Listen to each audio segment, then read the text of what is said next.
Kot največja novost so različni štarti teka na 10 km in pa 5 km. Novost pa je sprememba izdaje štartnih številk. To se bo letos izdajalo v Ljubljani in pa v Mariboru v Hervisih. Naj se malo pohvalim, da nas je vsako leto več. Tečemo vsak petek in letos se še ni zgodilo, da bi nas bilo manj kot 20.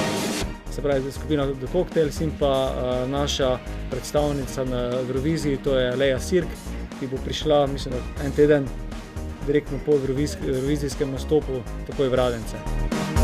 Za maratonce smo pripravili tudi poseben paket, tako da lahko vikend preživijo v zdravilišču v Radenci.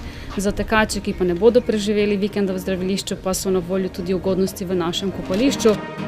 Jaz pravim, da je takrat tudi neke vrste tudi praznik občine, ker takrat ljudje stojijo ob cestah, navijajo, živijo tudi s tistimi tekači, je pa tudi ogromno Radenčanov, ki tekmuje.